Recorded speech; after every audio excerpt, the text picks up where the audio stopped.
हमारे साथ capital mind के फाउंडर और सीईओ दीपक शेनॉय जुड़े हैं। Deepak ji, good afternoon. दीपक जी, पहले तो हमारे जो व्यूअर्स हैं उनके लिए अगर आप बता पाएँ, जो आज न्यूज़ फ्लो आया है G-SEX पर एफआई टैक्सेशन के लिए जो ऑर्डिनेंस आ रहा है, उसकी इम्पोर्टेंस क्या है मार्केट के लिए और उसे आप कैसे देख रहे हैं?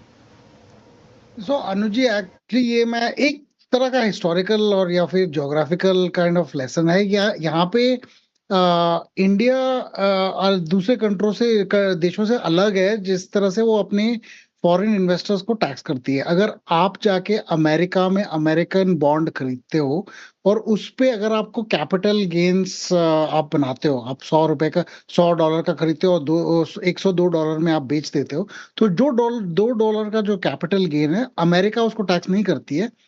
इंडिया में टैक्स आपका लगता है क्योंकि आप इंडियन रेजिडेंट हो, तो उसको कहते हैं रेजिडेंस बेस्ड टैक्सेशन। इंडिया लेकिन जो फॉरेन इन्वेस्टर्स इंडिया के जो बॉन्ड्स लेती है, अगर वो उसमें कैपिटल गेन्स बनाए, इंटरेस्ट का अलग है, अगर कैपिटल गेन्स बनाओगे तो इंडिया उनको टैक्स करती है। और अमेरिका से आप उसका टैक्स ऑफसेट ले सकते हो। लेकिन ये जो इंडिया दूसरे देशों से अलग है। कोई भी देश, मोस्ट ऑफ दीज कंट्रीज, जो बाकी सारी जो डेवलप्ड नेशंस हैं और कुछ जो हमारे डेवलपिंग नेशंस भी हैं, वो फॉरेन इन्वेस्टर्स को कैपिटल गेन्स पर टैक्स नहीं करते हैं। इंडिया का शायद जो अगर अगर मैंने जितना सुना है ऑर्डिनेंस के बारे में, अगर वो है मतलब उसमें कुछ है अगर, तो शायद वो उसके उस हिसाब से बॉन्ड्स में जो कैपिटल गेन्स फॉरेन इन्वेस्टर्स बनाते हैं उसमें टैक्सेशन उनको इंडिया नहीं करेगी। वो आई थिंक वो एक तरह का ऑर्डिनेंस शायद लाया जाएगा और उस हिसाब से आई थिंक ठीक ही है। पर आप ये हमें ये भी समझना चाहिए कि इनिशियली जो है इससे इनफ्लोज नहीं आएंगे, इनफैक्ट आउटफ्लोज होंगे। क्योंकि कभी भी अगर इंडिया टैक्स कम करती है तो डर ये रहता है कि यार बाद में ये फिर ना टैक्स ऐड कर दे, तो लोग पहले अपना पैसा बाहर लेके जाएंगे। वो ठीक है क्योंकि वो आई थिंक इनिशियल रिएक्शन हमें हमें एक तरह से एक्सपेक्ट करना चाहिए। लेकिन ये लॉन्ग टर्म के लिए अच्छा है क्योंकि फिर इंडिया इंटरनेशनल जो सारी कंट्रीज करती हैं एक ही तरह से, वो उसमें जुड़ जाएगी और उसमें फिर बाकी जो आगे जाके इंटरनेशनल ईटीएफ्स, बॉन्ड्स, इंडेक्सेस जो बनेंगे उसमें हमारा ऐड होना और आसान हो जाएगा। तो आई थिंक उस हिसाब से अच्छा ही है, पर शॉर्ट टर्म के लिए शायद कोई ज्यादा फर्क नहीं पड़ेगा। Okay Deepak ji, good afternoon. तो फिर ऐसे में बैंक्स को कैसे ट्रीट कर रहे हैं आप? इस खबर का आना, फिर बैंक्स का चलना और प्राइवेट बैंकिंग स्पेस में ज्यादा अच्छी तेजी, बैंक्स पर क्या व्यू बन रहा है आपका? तो एक्चुअली ये जो अगर ऑर्डिनेंस आ रहा है श्रेया जी, ये एक्चुअली फिर सिर्फ बॉन्ड्स के लिए आ रहा है। बॉन्ड्स में मुझे लगता नहीं है कि इसकी वजह से और इनफ्लोज आएंगे। अगर इनफ्लोज नहीं आएंगे तो यील्ड्स कम ज्यादा मतलब कम नहीं होंगी और मतलब उन पे ज्यादा इम्पैक्ट नहीं पड़ेगा। हो भी सकता है अगर आप फॉरेन इन्वेस्टर्स के हमारे बॉन्ड होल्डिंग्स को देख लो, 3 लाख करोड़ है। पूरे 100 लाख करोड़ में से सिर्फ उनका 2.5-3% का ही काइंड ऑफ होल्डिंग है। तो उसमें अगर वो उसमें कुछ निकल भी जाए तो ज्यादा कुछ फर्क नहीं पड़ेगा। कंपैरेटिवली उनका जो इक्विटी मार्केट में है वो 15% के करीब है उनके पास होल्डिंग हमारे पूरी इक्विटी मार्केट का। तो कंपैरेटिवली वहां पे इम्पैक्ट ज्यादा पड़ता है। तो इस बॉन्ड के चेंज की वजह से बॉन्ड्स में मुझे नहीं लगता कि यील्ड्स में अप और डाउन होगा। तो इससे कोई बॉन्ड के प्राइसिंग में फर्क नहीं पड़ेगा। बैंक्स की जो अगर आप कहें कि जो उनकी ट्रेजरी अर्निंग्स हैं उससे भी देयरफॉर कोई ज्यादा फर्क नहीं पड़ेगा। लेकिन ये एक चीज जरूर है कि आगे जाके अगर बॉन्ड्स इंडिया में इन रुपी में अगर कोई बॉन्ड्स इशू करना चाहता है फॉरेन इन्वेस्टर्स को, तो उनका थोड़ा बेनिफिट होगा क्योंकि वो एटलीस्ट वो टैक्स वाली बैटल थोड़ी सी फाइट नहीं करेंगे। मतलब वो उनको सिर्फ अपने इंटरेस्ट रेट और अपने प्रोस्पेक्टस पे जाना होगा। तो आई थिंक कॉर्पोरेट्स का इसमें ज्यादा लॉन्ग टर्म बेनिफिट है कंपेयर टू बॉन्ड। लेकिन ये ऑर्डिनेंस शायद सिर्फ गवर्नमेंट सिक्योरिटीज के लिए आ सकता है या फिर पूरे बॉन्ड मार्केट में अगर आ जाए तो अच्छा ही है। पर आई थिंक उसका अंदाजा मैं अभी नहीं लगा सकता। लेकिन ज्यादा इम्पैक्ट कल के पॉलिसी का है जहां पे शायद कुछ और रिलैक्सेशंस, कुछ और चेंजेस और रिफॉर्म्स हो सकते हैं। उस मुझे नहीं लगता है रेट हाइक होगा, पर मुझे ये लगता है जरूर कि आरबीआई वार्न करेगी कि इन्फ्लेशन अगर इतना रहा तो हमें आगे जाके रेट हाइक करना पड़ेगा। इसमें आई थिंक अगेन बैंक्स के का अपसाइड भी है, डाउन साइड भी है। तो अभी के लिए बैंक्स का कोई मेजर अपसाइड तो नहीं दिख रहा है। अगर कोई मेजर पॉलिसी रिफॉर्म आई कल, फिर शायद रीवैल्यूएट करना पड़ेगा इस पोजीशन को। Deepak ji, major policy reform मतलब क्या अंदाजा, क्या क्या क्या, क्या, क्या कहना चाह रहे हैं आप?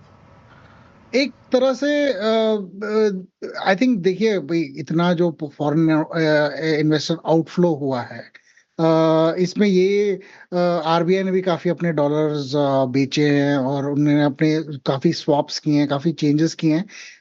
ये थोड़ा सा रिएक्टिव हो गया है कि हमने आपने बेचे, हमने बेचे, फिर हमने कुछ स्वैप किया, ये वो वैसे वाला, मतलब एक तरह से टेम्पोररी टैक्टिकल सा काम हो गया।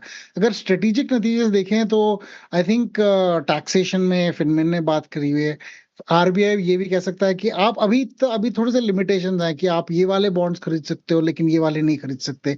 तो वो अगर रिलैक्सेशन हो जाए ज्यादा, और अगर वो आरबीआई की जो पॉलिसीज अराउंड रुपीज होल्डिंग्स हैं या फिर इन्वेस्टमेंट्स हैं, उसको भी अगर और लूजन कर दिया जाए, रिफॉर्म की तरह से थोड़ा सा और फ्री कर दिया जाए, तो वो भी हो सकता है।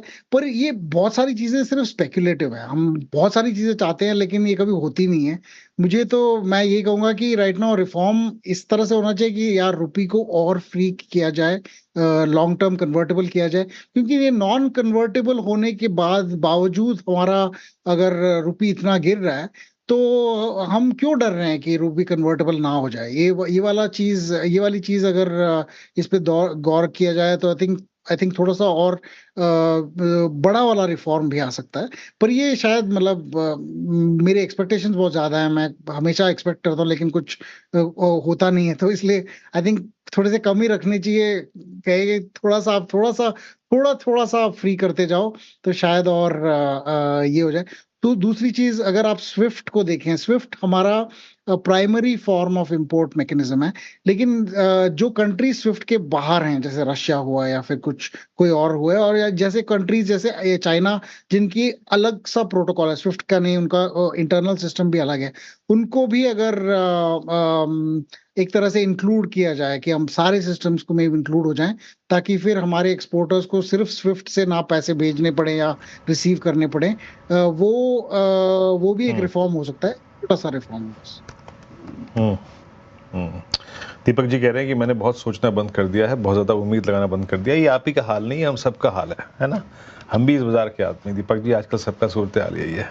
अच्छा, एक बताइए, अभी पीछे छूट गया 5 दिन पहले आपका पूरा अर्निंग सीजन। इस अर्निंग सीजन में आपकी शॉपिंग लिस्ट में सबसे ऊपर क्या है? सबसे स्ट्रॉन्ग कन्विक्शन कहाँ पर है नंबर्स के बाद आपका? तो वीरू जी, हम तो बिल्कुल मतलब हमारे सिस्टम्स हमें बोलते हैं कि कौन से स्टॉक्स अच्छा कर रहे हैं। अभी जो रिजल्ट्स आए, रिजल्ट्स अगर आप देखें तो सबसे ज्यादा benefit small and mid caps में हुआ है। कैप में देखो तो इंडस्ट्रियल्स में सबसे अच्छे रिजल्ट्स आए हैं ओवरऑल। अगर आप देखें आईटी के रिजल्ट्स कम ही थे। बैंक्स का तो एक वन टाइमर था, वो प्रोविजन की वजह से उनके प्रॉफिट्स बने, नहीं तो उनका तो लॉस ही होना था। और बाकी जो एफएमसीजी कंपनी है, उनके उतने भी इंप्रेसिव नहीं थे रिजल्ट्स। लेकिन मिड कैप और स्मॉल कैप में, even in banks, even in pharma, even in other sectors, इनके रिजल्ट्स कंपैरेटिवली बेटर रहे हैं। और स्पेसिफिकली इंडस्ट्रियल्स में अगर आप देखें, डिफेंस या फिर पावर डिस्ट्रीब्यूशन ट्रांसमिशन, इनकी जो कंपनीज हैं, इनमें कुछ कंपनीज ने काफी अच्छे रिजल्ट्स दिखाए। हमारे सिस्टम्स में भी ये आया कि काफी इसमें जो कंपनीज हैं, ये सेक्टर्स में उभर के आए हैं कि they are worthwhile to buy. तो हमारे पोजीशंस में भी ऐसे चेंजेस हुए हैं। इनफैक्ट एक बैंकिंग में थोड़ा सा डिसअपॉइंटमेंट था, बाकी जो हमारे एक्सपेक्टेशन थे उसी के हिसाब से हुआ है। लेकिन एक चीज है कि प्रॉफिट बहुत डिफरेंट है। हमने सोचा कि प्रॉफिट्स बहुत कम होंगे क्योंकि मार्च के महीने में ऑयल का प्रॉब्लम था और फिर सप्लाई इश्यूज थे वगैरह वगैरह। लेकिन ऐसा कुछ नहीं है। अगर आप निफ्टी के रिजल्ट्स देखें, निफ्टी 100 के median earnings growth was 13%। Mid caps और स्मॉल कैप्स तो 17% के करीब है, 17% earnings growth for Jan to March quarter. ये बहुत अच्छा है। पहली बार मैंने इतना स्ट्रॉन्ग अर्निंग सीजन देखा है बहुत देर के बाद। आई थिंक अर्निंग्स के रिस्पॉन्स पे, और अगर आप कैपेक्स के भी नंबर्स देखें और बैंक क्रेडिट को भी देखें, तो to industrials, bank credit has increase by 15% per year. ये 2013 के बाद पहली बार हुआ है कि 15% आपने इंडस्ट्री को लोन्स देने स्टार्ट कर दिए, विच इज मतलब इंडस्ट्रियल लोन्स का ग्रोथ 15% हुआ है। ये भी दोनों अच्छी चीजें हैं कि कैपेक्स लेड ग्रोथ हो रहा है। तो ओके, हमें ये लग रहा है कि एसेट लाइट से एसेट हैवी की तरफ जा रही है इंडिया की मार्केट। ऑलराइट। अच्छा, ठीक है। अब आते हैं एक और स्पेस पर जहां बहुत ज़्यादा वेल्थ डिस्ट्रक्शन हुआ है पिछले 6 महीनों में, आईटी।